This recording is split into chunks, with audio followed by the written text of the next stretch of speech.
بسم اللہ الرحمن الرحیم.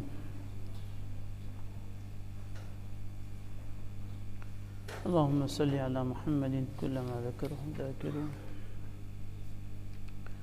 صلی علی محمد وکلما غفل عن ذکرہ الغافلون.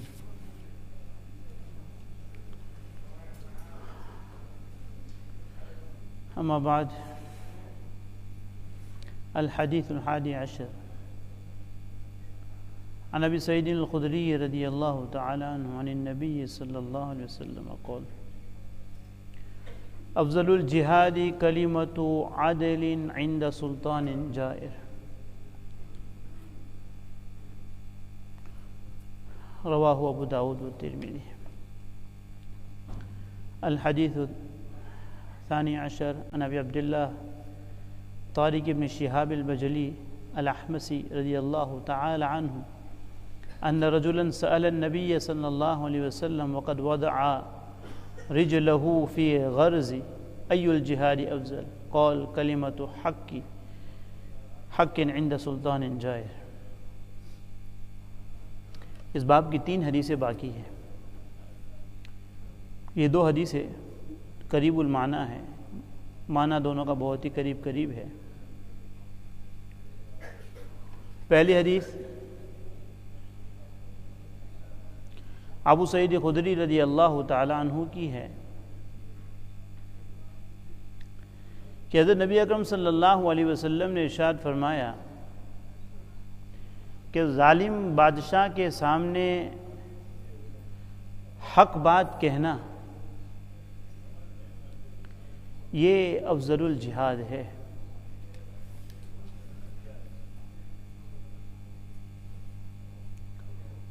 اس کے بعد والی حدیث ابو عبداللہ طارق ابن شہاب سے روایت ہے کہ ایک آدمی نے حضرت نبی اکرم صلی اللہ علیہ وسلم سے پوچھا، اور کب پوچھا؟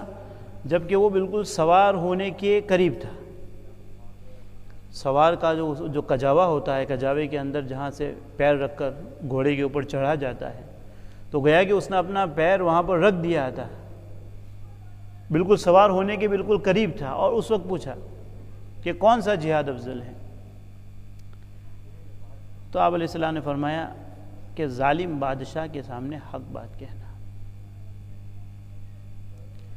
ظالم بادشاہ کے سامنے کیا کہنا؟ حق بات کہنا. اب ظالم بادشاہ کے سامنے حق کہنا، اس کو افضل الجہاد کہا گیا. جہاد سے بھی افضل کہا گیا، سب سے بہترین جہاد کہا گیا. اس کی وجہ علامہ طیبی رحمۃ اللہ علیہ جو شارح ہیں، کومنٹیٹر ہیں، کہ بھائی اس کو افضل الجہاد کیوں کہا گیا؟ کہا کہ انسان جب جہاد میں جاتا ہے تو وہاں پر 2 چیزوں کا احتمال ہوتا ہے. وہاں پر 2 چیزوں کا احتمال ہوتا ہے کہ جہاد میں جائے گا تو یا تو صحیح سلامت آئے گا یا شہید، یا تو جان کی سلامتی کے ساتھ آئے گا یا شہید کا مرتبہ لے کے آئے گا، شہادت کا مرتبہ لے کے آئے گا. لیکن ظالم بادشاہ کے سامنے حق کہنا یہ ایسی بات ہے کہ ظالم جو ہوتا ہے اس کے اندر تکبر ہوتا ہے، بڑائی، کبر ہوتا ہے، پرائیڈ ہوتا ہے اس کے اندر، کہ وہاں سے واپس آنے کے امکانات کیا ہوتے ہیں؟ بہت کم ہوتے ہیں، کہ وہ چھوڑنے والا نہیں. تو جان کی سلامتی وہاں اس کے امکانات بہت کم ہوتے ہیں، اس لیے اس کو افضل الجہاد کہا گیا. بعض لوگوں نے یہ کہا کہ اصل انسان جب جہاد میں جاتا ہے تو ہو سکتا ہے کہ 1 کو مارے گا، 2 کو مارے گا، 3 کو مارے گا. لیکن یہاں پر بادشاہ کے سامنے جب حق کہے گا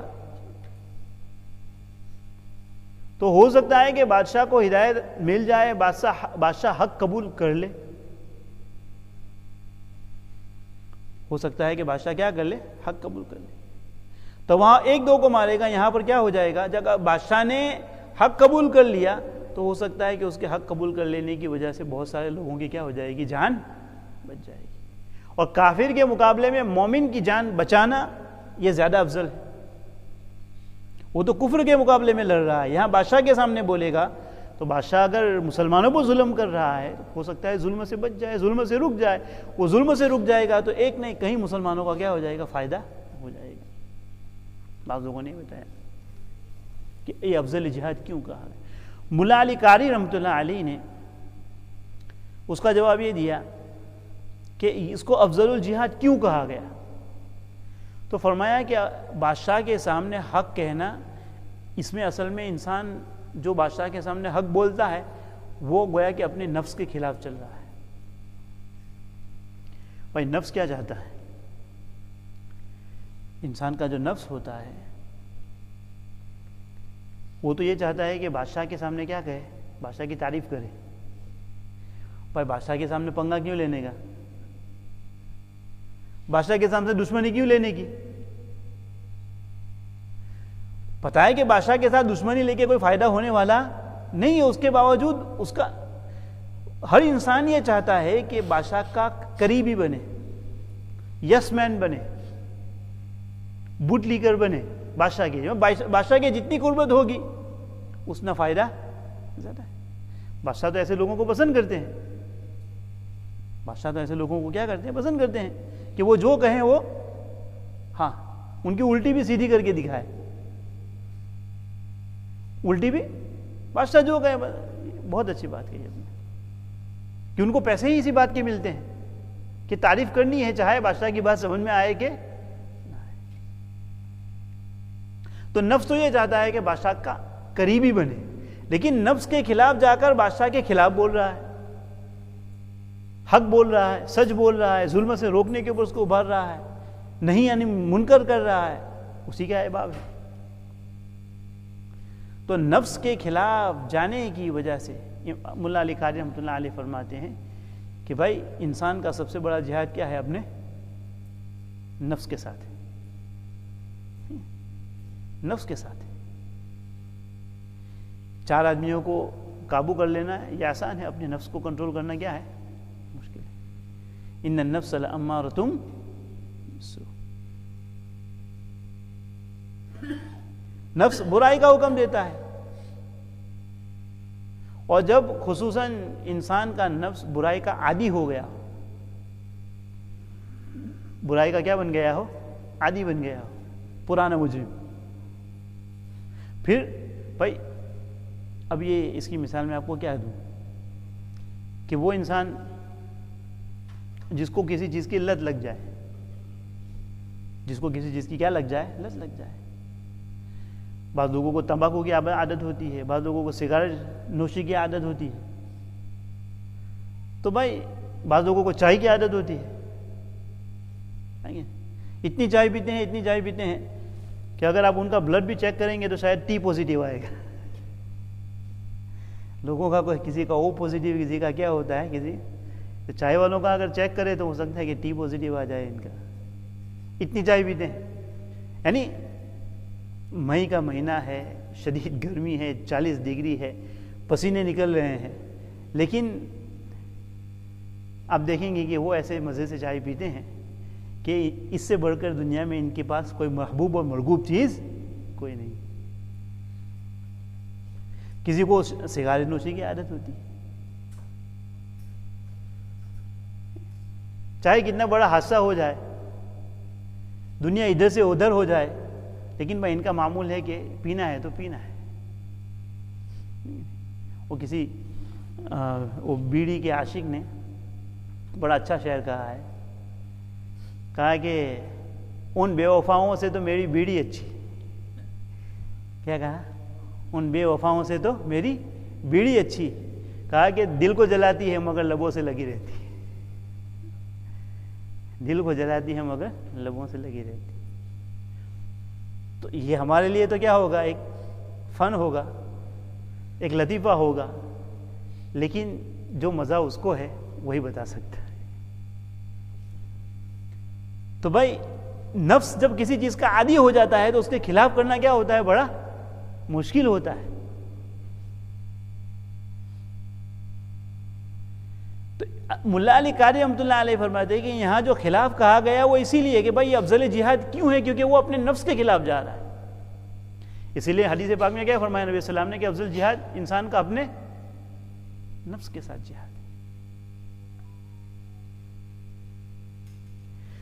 دوسروں کی غلطیوں کو پکڑنا، اس کے اوپر متنبع کرنا یہ آسان ہے، لیکن خود کے عیب انسان کو نظر نہیں آتے. نفس چیز ہی ایسی ہے کہ وہ انسان کو اپنی ذات کو ہمیشہ اچھا بنا کر پیش کرتی. حدیث پاک میں نبی علیہ الصلوۃ والسلام نے کیا فرمایا؟ ظلم کرنے کی ایک وجہ یہ بھی ہے، انسان اپنی غلطی تسلیم نہیں کرتا ہے. بادشاہ کیوں ظلم کہ بھائی حق بولنے والا اگر اس کو حق بتا رہا ہے تو اگر وہ عادل بادشاہ ہوگا، فیر ہوگا، جسٹ ہوگا، تو وہ بجائے اس کے کہ اس کو قتل کرنے کے اس کا کیا کرے گا؟ شکریہ ادا کرے گا کہ بھائی اس بات پر میری نگاہ نہیں پڑی تھی، آپ نے اچھا کیا کہ مجھے میری اس غلط عادت اور میرے غلط عیب کی طرف آپ نے میری رہنمائی کر دی. اس لیے حدیث پاک میں کیا فرمایا نا نبی صلی اللہ علیہ وسلم نے؟ المؤمن، کتنی زبردست، ابو داؤد شریف کی روایت ہے. نبی علیہ السلام کی جو بات ہوتی ہے نا اس کو جوامع الکلم، اس میں علوم کے کیا ہوتے ہیں؟ بات چھوٹی مگر اس میں علوم کے دریا ہوتے ہیں. نبی علیہ السلام فرماتے ہیں کہ المؤمن مرآۃ المؤمن، کتنی مختصر بات ہے کہ ایک مومن دوسرے مومن کا آئینہ ہے. ایک مومن دوسرے مومن کا کیا ہے؟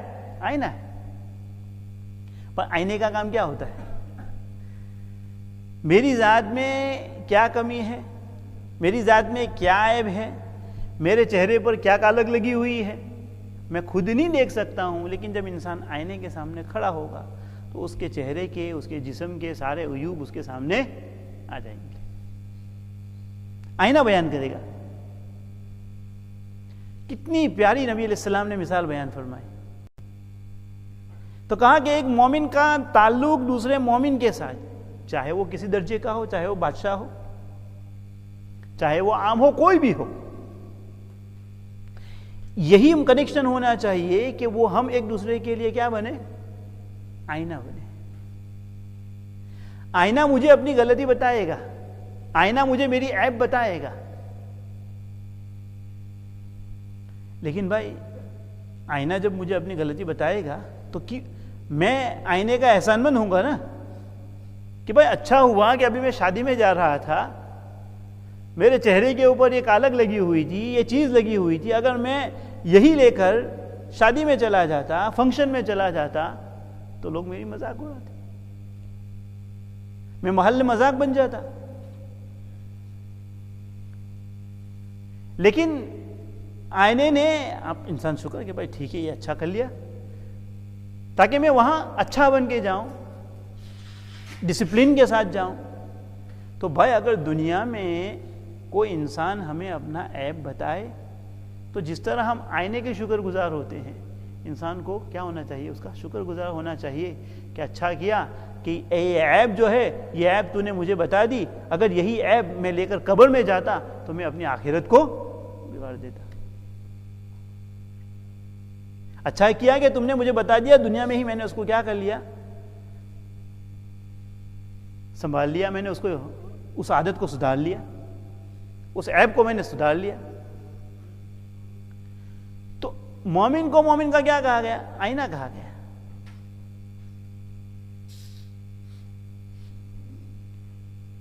ہم آئینے سے اپسٹ نہیں ہوتے، آئینے سے کیا نہیں ہوتے؟ اپسٹ نہیں ہوتے. تو مومن سے بھی کیا نہیں ہونا چاہیے بھائی؟ کوئی اگر ہماری غلطی بتائے تو نہیں ہونا چاہیے، الحمدللہ. لیکن یہ باتیں ہمارے اندر بہت کم پائی جاتی ہیں. ہم ہر غلطی بتانے والے کو اپنا دشمن سمجھتے ہیں.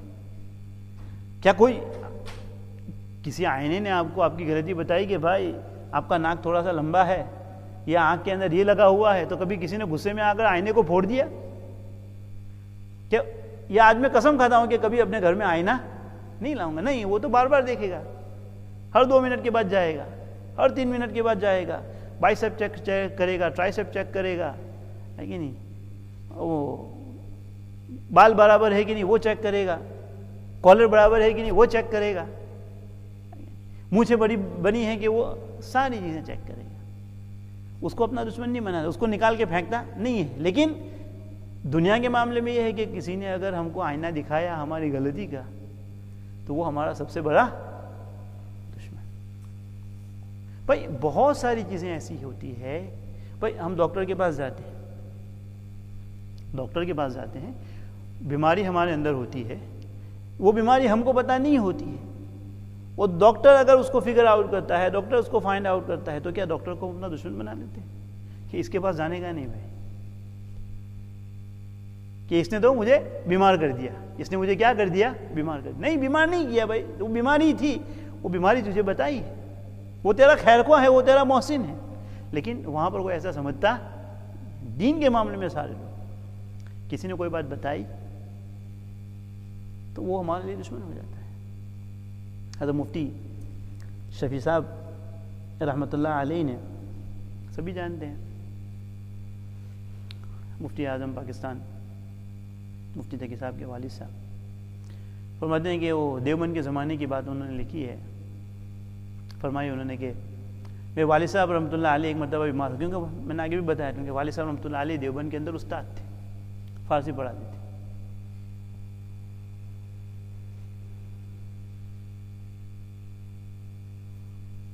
تو کہا کہ والد صاحب بیمار ہو گئے, اور والد صاحب رحمۃ اللہ علیہ کا علاج چل رہا تھا دہلی کے اندر. اور وہ حکیم صاحب جو تھے, حکیم نابینا, اسی نام سے مشہور تھے, حکیم نابینا. ان کا اصل نام تھا حکیم عبد الوہاب انصاری نابینا. حکیم عبد الوہاب انصاری نابینا. یہ انصاری اس لیے کہے جاتے تھے کہ ان کے متعلق لکھا ہے کہ یہ ابو ایوب انصاری رضی اللہ تعالیٰ عنہ کے خاندان سے تھے. کس کے خاندان سے تھے؟ ابو ایوب انصاری رضی اللہ, اسی لیے ان کو حکیم نابینا کہا جاتا تھا. بڑے حاذق, بڑے ماہر, بڑے ایکسپرٹ. دہلی دیوبند ایک زمانے میں یہ اچھے اچھے حکما کا کیا ہوا کرتا تھا, ہب ہوا کرتا تھا, گڑھ ہوا کرتا تھا. حکیم اجمل خان کے متعلق میں نے بہت پہلے بتایا تھا.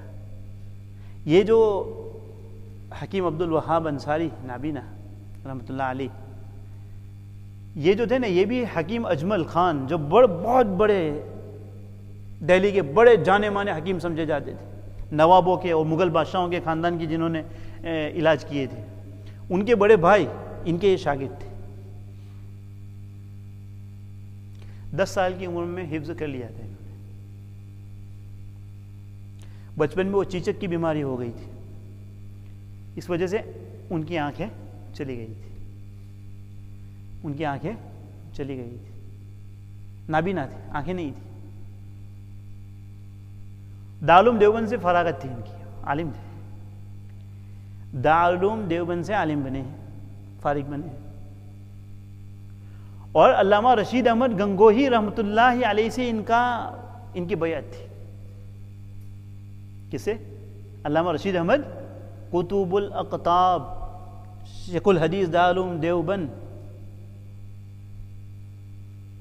ہمارے ہندوستان پاکستان کے جتنے بھی علماء ہیں, یعنی ان کے سب سرخیل حضرت علامہ گنگوہی رحمۃ اللہ علیہ, ان سے بیعت تھے. حکیم عبد الوہاب انصاری نابینا,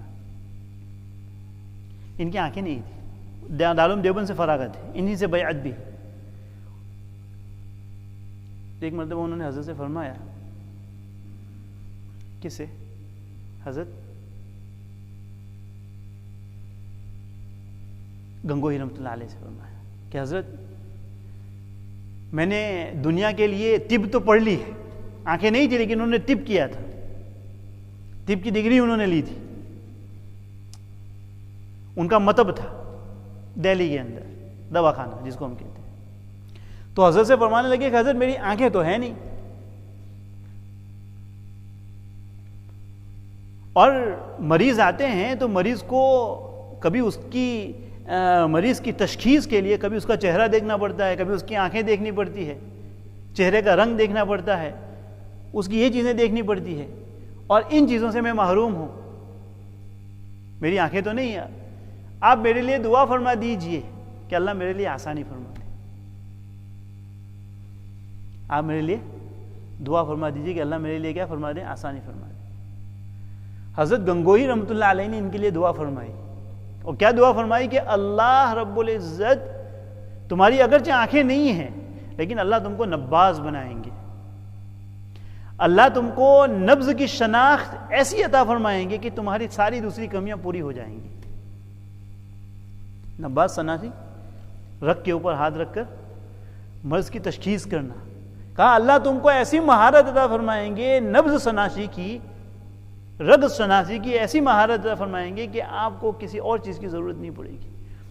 حضرت حکیم صاحب رحمۃ اللہ علیہ, حکیم عبد الوہاب نابینا انصاری رحمۃ اللہ, وہ فرماتے ہیں کہ میں نے حضرت کی دعاؤں کا اثر بار بار محسوس کیا.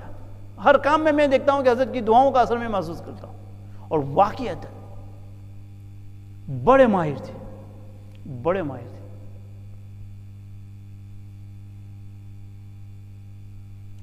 انہوں نے علامہ اقبال کا بھی علاج کیا ہے. علامہ اقبال رحمۃ اللہ علیہ کی مرتبہ کیا ہو گئی تھی, پتھری ہو گئی تھی. انہی کے علاج سے علامہ اقبال رحمۃ اللہ علیہ کو اللہ نے شفا عطا فرمائی. آخری عمر میں بھی ان کے معالج یہی رہے ہیں, انہوں نے ہی علاج کیا ہے. بڑی پریشانی تھی, شفا نہیں ہو رہی تھی, حضرت کے پاس آئے. ان کی دواؤں, ان کے نسخوں کی برکت سے اللہ تعالیٰ نے ان کو صحت عطا فرمائی. تو علامہ اقبال رحمۃ اللہ علیہ نے ایک شعر ان کی خدمت میں لکھا تھا کہ ایک جو اللہ نے بخشی مجھے صبح ازل. انہوں نے ایک نسخہ ان کو پرسکرائب کیا تھا جو ان کی بڑی مشہور دوا تھی, جن کو کہا جاتا ہے روح الذہب, روح الذہب. تو علامہ اقبال نے یہ شعر لکھا تھا. وہی دوا سے علامہ اقبال اچھے بھی ہوئے تھے. ایک جو اللہ نے بخشی مجھے صبح ازل, دوسری ہے آپ کی بخشش ہوئی روح الذہب. یعنی آپ کی دوا کی برکت سے, ایک تو اللہ کے فضل سے میں یہ صبح دیکھ سکا ہوں, اور دوسری آپ کی اس دوا کی برکت سے آج میں یہ صحت دیکھ رہا ہوں. یہ علامہ اقبال نے ان کو لکھا تھا. بڑے ماہر تھے, اتنے ماہر تھے. یہ نبض سنا تھے, حالانکہ آنکھیں نہیں تھی, لیکن ان کے مطلب کے اوپر بھیڑ لگی رہتی تھی.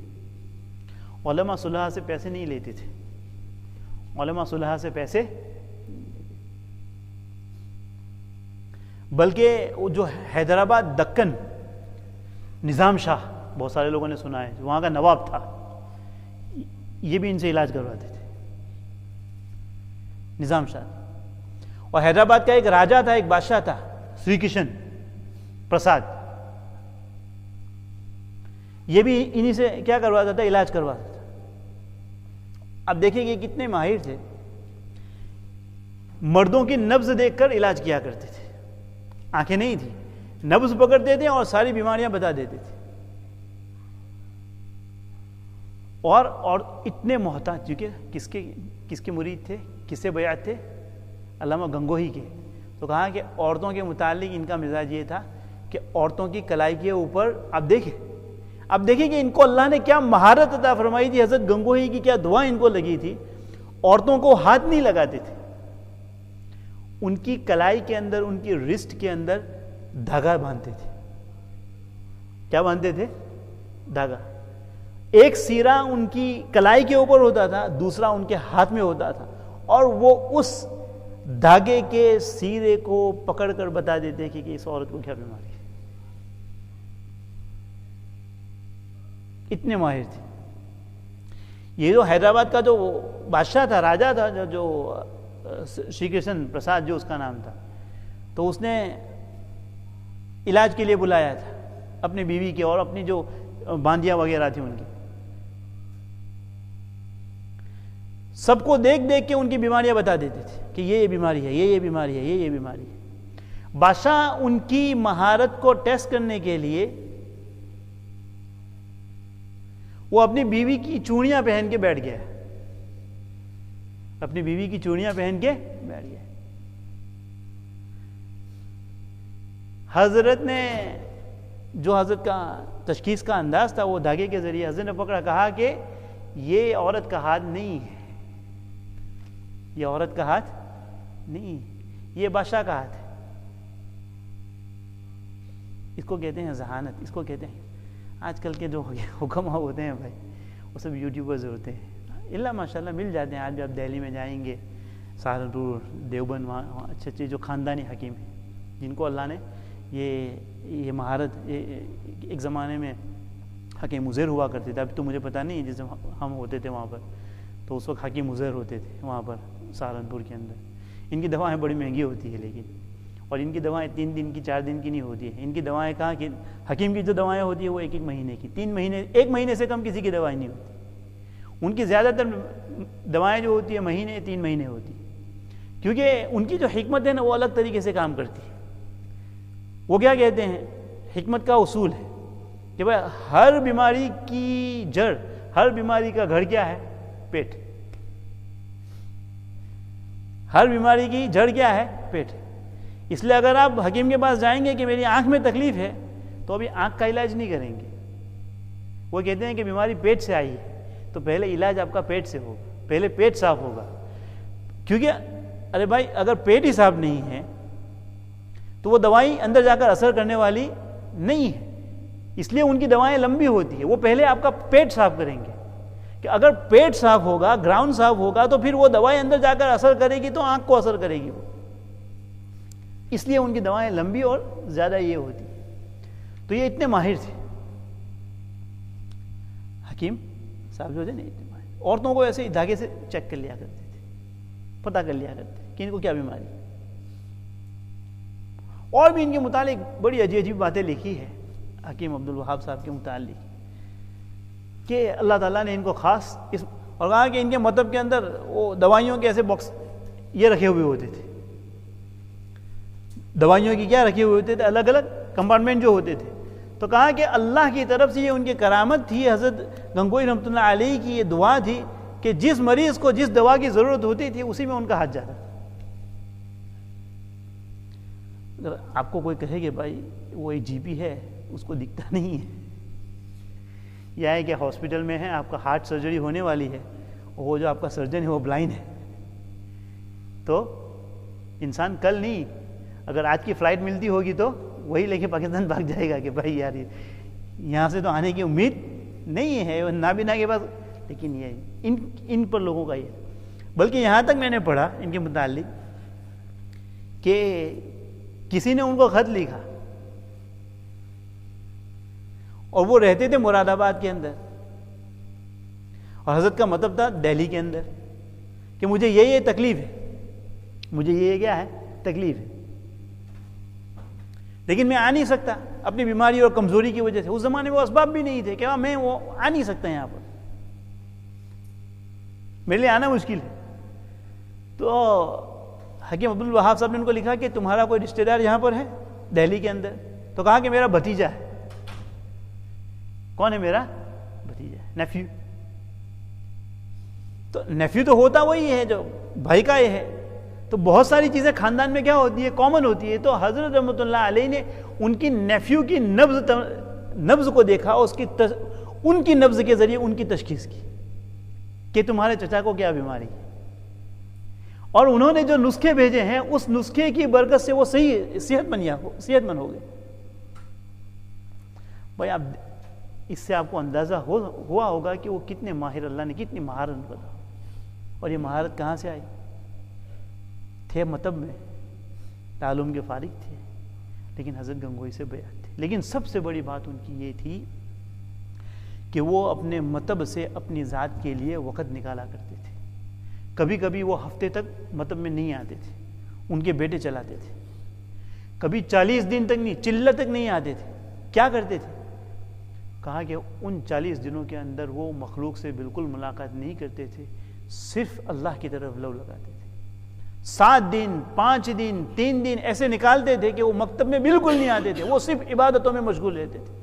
وہ عبادتوں کا نور ہوتا تھا.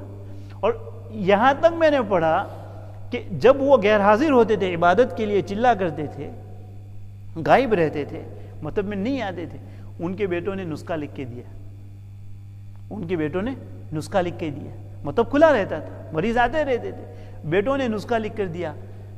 حضرت جب چلے سے واپس آئے ہیں، حضرت جب اپنے عبادتوں سے فارغ ہوئے ہیں، مریض آئے، کہا کہ اثر نہیں ہوا۔ حضرت نے کہا کہ کوئی بات نہیں، وہی نسخہ وہ پھر اپنے ہاتھوں سے دیتے تھے، وہی نسخہ اثر کرتا تھا۔ یہ عبادتوں کا نور ہے بھائی، عبادتوں کا نور ہے۔ اپنے ہر کام میں اللہ سے کیا مانگنی چاہیے؟ مدد مانگنی چاہیے، چاہے آپ کسی پروفیشن کے اندر ہو۔ یا ایھا الذین آمنوا استعینوا بالصبر والصلاۃ، نماز کے ذریعے ہم اللہ سے مدد مانگیں۔ قاضی امام ابو یوسف رحمۃ اللہ علیہ سب جانتے ہیں، حنفیہ میں سے امام ابو یوسف، امام حنیفہ کے شاگرد، ان کو بصرہ کا قاضی بنایا گیا، جج، بصرہ کے سپریم کورٹ کے جج۔ امام ابو یوسف رحمۃ اللہ فرماتے ہیں کہ میں روزانہ 200 رکعات نفل نماز پڑھتا ہوں، اس لیے پڑھتا ہوں تاکہ مجھ سے صادر ہونے والے فیصلے وہ شریعت کے مطابق ہو، اس میں خطا نہ کروں۔ یعنی 200 رکعات نماز پڑھ کر اللہ سے کیا مانگ رہے ہیں؟ مدد مانگ رہے ہیں کہ مجھ سے صحیح فیصلے نکلیں۔ اور ہم سے 2 رکعت بھی بڑی کہ چلو بھائی ایک کام کرنا ہے، 2 رکعت اللہ کی طرف متوجہ ہو جاؤں، پہلے اللہ سے مدد مانگ لوں کہ اللہ اس میں میری رہنمائی فرمائے، میرے لیے راستے کھول دے، مجھے صحیح سمجھ عطا فرمائے۔ تو یہ بعض لوگ ایسے ہوتے ہیں کہ جن کے اوپر اللہ تعالیٰ کیا ایسے اللہ ان کے اوپر کھولتا ہے چیزیں۔ آج میں پڑھ رہا تھا الاشباع والنظائر کی 2 جلد کے اندر ایک عجیب بات میں نے پڑھی ہے، ہمارے فتاویٰ کی کتاب ہے جس میں اصول و پرنسپلز بیان کیے گئے ہیں، تو اس کے اندر لکھا ہے کہ حضرت علی کے زمانے میں ایک عجیب معاملہ پیش آیا جس نے بڑے بڑے علماء کو حیران کر دیا، یعنی بڑے بڑے ماہرین اس سے تعجب میں پڑ گئے۔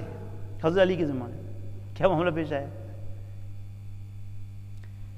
کہ ایک آدمی نے شادی کی خنسا سے، خنسا مشکل جو میل فیمیل کے بیچ میں جو ہوتا ہے، ٹھیک ہے، جی میل، اب تو نئے نئے ای میل آ گئے، جی میل آ گئے، پتہ نہیں کیسے کیسے میل آ گئے، تو میل اور فیمیل کی کسی خنسا سے شادی کی۔ اب وہ خنسا ایسا تھا کہ اس میں عورتوں کی بھی نشانی تھی اور مرد کی بھی نشانی تھی، یعنی اس کو عورتوں کی طرح حیض بھی آتا تھا اور جو مردوں کی جو نشانیاں ہوتی ہیں وہ بھی اس کے پاس، ایسا خنسا شادی کی۔ اور جب شادی ہوئی تو یہ جو خنسا تھا اس کو اس کے شوہر نے مہر کے طور پر ایک لونڈی دی تھی، ایک باندھی دی تھی، ایک کھادی باندھی تھی۔ اب شادی ہو گئی، شادی ہو جانے کے بعد یہ تو خنسا تو بیوی ہے، ٹھیک ہے نا، یہ کیا ہے؟ بیوی ہے۔ تو اس خنسا سے بچہ پیدا ہوا، اس خنسا سے کیا ہوا، اور اس کے پاس جو باندھی تھی، جو اس کے شوہر نے اس کو دی تھی، لونڈی تھی، اس نے اس کے ساتھ ملاقات کی تو اس سے بھی بچہ پیدا ہوا۔ تو خنسا باپ بھی بنا اور خنسا ماں بھی بن گئی۔ کسی نے حضرت علی رضی اللہ تعالیٰ عنہ سے اس معاملے کو یہ پیش کیا، حضرت علی سے، کیا ایسے کیسے ہو سکتا ہے کہ ایک انسان کیا ہو، یعنی ڈبل رول، ڈیول، بھائی ملکوں میں تو ڈیول نیشنلٹی ہوتی ہے، یہاں ڈیول نیشنلٹی کیسے چلے گی؟ تو مسائل کھڑے ہوں گے نا۔ تو حضرت علی رضی اللہ تعالیٰ عنہ کے 2 غلام تھے، ایک کا نام برق تھا، ایک کا نام کمبر تھا۔ ایک کا نام کیا تھا؟ برق تھا، ایک کا نام کمبر۔ تو حضرت علی، میں ذہانت پہ بات کروں کہ اللہ تعالیٰ بعض لوگوں کو ایسی صلاحیتیں عطا فرماتے ہیں کہ بڑے بڑے مسائل حل کر دیتے ہیں۔ تو حضرت علی نے ان کے جو 2 غلام تھے نا، ان کو کہا کہ بھائی اس کی پسلیاں گنو، اس کی جو ربز ہے نا وہ گنو، رائٹ، اور ایک کو کہا کہ تم رائٹ گنو، ایک کو کہا کہ تم لیفٹ گنو۔ اگر بائیں والی کیا ہے، رائٹ کے مقابلے میں کم ہے، لیفٹ والی، لیفٹ ربس اگر رائٹ کے مقابلے میں کیا ہے، کم ہے، تو یہ مرد ہے، یہ کیا ہے؟ مرد ہے. اور اگر زیادہ ہے تو یہ عورت ہے. انہوں نے گنا تو لیفٹ والی کیا تھی؟ کم تھی. وہ لیفٹ والی کیا تھی؟ کم تھی. کہا کہ مرد ہے. حضرت نے اس کی طلاق کروائی. کیا کہا؟ یہ مرد، اس کو مرد کی کیٹیگری میں رکھ دیا. کہا کہ مرد. یہ کیسے معلوم کیا؟ یا ایھا الناس اتقوا ربکم الذی خلقکم من نفس واحدۃ وخلق منها زوجها. اللہ تعالیٰ نے حضرت حوا علیہ السلام کو حضرت آدم کی پسلی سے پیدا کیا. حضرت آدم علیہ السلام آرام فرما رہے تھے، دیکھا تو ایک عورت بیٹھی ہوئی. کہاں سے پیدا کیا؟ تو کہا کہ پسلی سے، ٹیڑھی پسلی سے، بائیں الٹی پسلی سے. اس لیے حضرت نے فرمایا کہ عورتوں کی جو پسلیاں ہوتی ہے وہ کیا ہوتی ہے؟ 12 ہوتی ہے.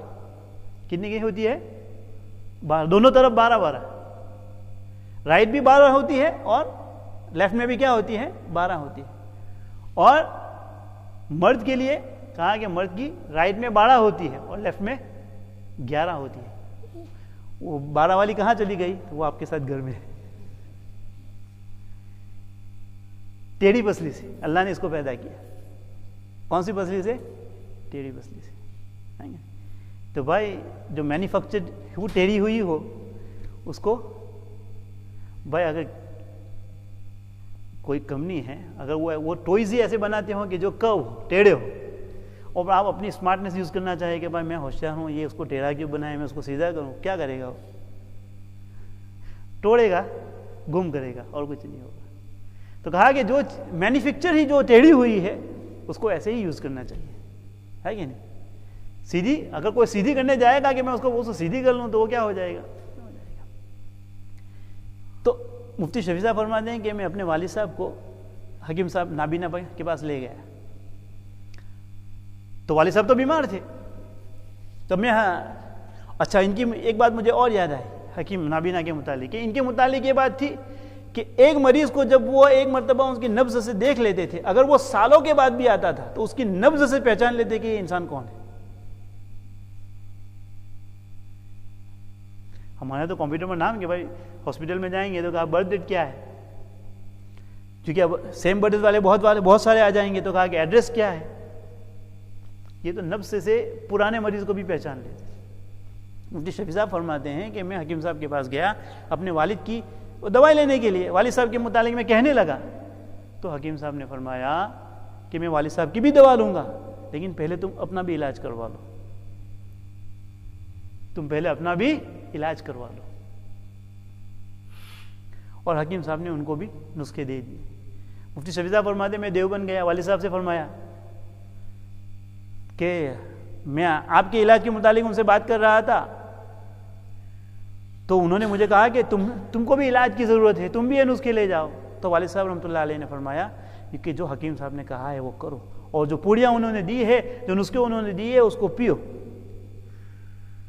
خیر جو والد صاحب نے بھی فرمایا اور حکیم صاحب نے بھی کہا تو پھر وہ جو انہوں نے مجھے علاج دیا تھا میں اس کو پیتا رہا. اور پھر جب میں حکیم صاحب کے پاس گیا تو حکیم صاحب سے پوچھا کہ حضرت یہ آپ کا فلسفہ مجھے سمجھ میں نہیں آیا، میں تو والد صاحب کے متعلق بتا رہا تھا. آپ نے کہا کہ جب تم بات کر رہے تھے تو تمہاری آواز سے مجھے ایسا لگا کہ تمہیں پھیپھڑوں کی تکلیف ہے، اور یہ اگر تم نے اس کا علاج نہیں کروایا تو یہ تم کو ٹی بی کی طرف لے جائے گا، اور اب تمہاری آواز بہتر معلوم ہو رہی ہے. اتنے ماہر تھے. تو مفتی شفیع صاحب فرماتے ہیں کہ وہ بیماری میرے اندر تھی لیکن وہ مجھے پتا نہیں تھی. وہ مجھے کنہوں نے بتائی؟ انہوں نے بتائی. تو بھائی بیماری چاہے ظاہری ہو چاہے باطنی ہو، عیب چاہے ظاہری ہو باطنی ہو، وہ بتانے والا کیا ہوتا ہے؟ محسن ہوتا ہے، وہ دشمن نہیں ہوتا ہے. بات اس پر چل رہی تھی کہ ظالم بادشاہ کے سامنے حق کہنا یہ اس کی خیر خواہی تاکہ اس کی آخرت نہ بگڑے. لیکن جب انسان کے پاس عہدہ ہوتا ہے، طاقت ہوتی ہے، انسان کبر کے اندر، بڑائی کے اندر مبتلا ہو جاتا ہے. تو پھر انسان، میں نے بتایا تھا کہ حدیث کے اندر یہ بتایا کہ بھائی کیا ہے، ہم کوئی انسان جب ہماری برائی بتاتا ہے تو ہم اس کو آئینہ ہماری برائی بتائے گا، آئینے کو پھینک نہیں دیتے. پھر آئینے کی خاصیت کیا ہے؟ آئینے کی خاصیت کیا ہے کہ بھائی جس انسان کی برائی ہوگی اسی کو بتائے گا. بھائی آپ آئینے کے سامنے جا کے کھڑے رہے تو یہ آپ کی جو برائی ہے، آپ کا جو عیب ہے، اس آپ کو بتائے گا. آپ جائیں گے پھر آپ کی بیوی آئے گی تو یہ نہیں کہے گا کہ تیرے ہسبینڈ کے اندر یہ بات تھی، تجھ سے پہلے جو آیا تھا اس کا یہ پرابلم تھا. تو مومن کی یہ شان ہونی چاہیے کہ جس کا عیب ہو اس کو جا کر بتائے. پھر آئینے کی بات یہ ہے، اب جتنی مرتبہ جائیں گے، 1 مرتبہ جائیں گے، 2 مرتبہ جائیں گے، 3 مرتبہ جائیں گے، وہ کیا کرے گا؟ ہر بار بتائے گا. ہر بار بتائے گا نا بھائی. یہ دیکھ بھائی ابھی تو صبح تو بتایا تھا، ابھی شام میں کیا بتانے گیا اس کو؟ یہ چینج تو کرتا نہیں ہے. نہیں تو کہا کہ دائی کا کام یہی ہونا چاہیے، ہمارا کام بتانا ہے. لست علیہم بمسیطر، نبی علیہ السلام کو کہا گیا کہ آپ کو اللہ نے پولیس بنا کر نہیں بھیجا ہے کہ تجھے کرنا ہی پڑے گا، یہ بدلنا ہی پڑے گا. نہیں، آپ کا کام بتا دینا ہے. آپ کا کام کیا کر دینا ہے؟ بتا دینا ہے. ٹھیک ہے.